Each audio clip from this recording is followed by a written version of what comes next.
নমস্কার। আজ শুভ নববর্ষ পয়লা বৈশাখ। সকলকে জানাই প্রীতি ও শুভেচ্ছা। বাঙালিদের 12 মাসে 13 পার্বণ। আজ বাঙালিদের ঘরে ঘরে বিশেষ উৎসব। নববর্ষে ছোট বড় সবাই উৎসবে মেতে উঠেছে। নতুন সাজে নতুন বেশে সেজেছে সবাই। পুরনোকে ভুলে নতুন যা কিছু শুভ আগামী দিনের, তাকে সাদর আহ্বান জানাতে নানা জায়গায় নানা উৎসব। কিন্তু এত কিছুর মধ্যেও বিষণ্ণতা ঘিরে রেখেছে তাদের।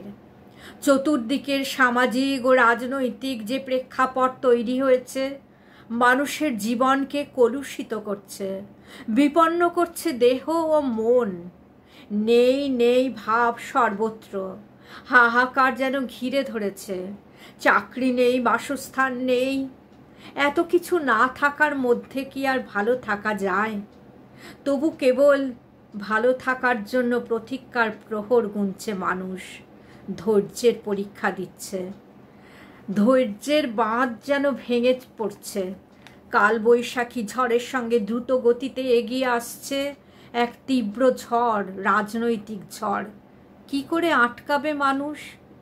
হতাশ নিরীহ মানুষ সবসময় ভয়ে কাঁপছে, সবসময় আতঙ্কগ্রস্ত হয়ে রয়েছে।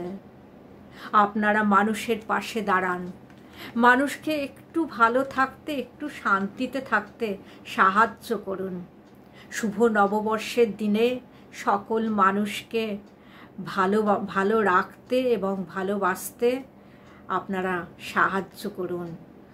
ভালোবাসায় সব কিছু হয়, সমস্ত কিছু জয় করা যায়। মানুষকে একটু ভালোবাসুন, একটু শান্তিতে থাকতে দিন। আজ শুভ নববর্ষের দিনে আমি এই কামনাই করি। নমস্কার।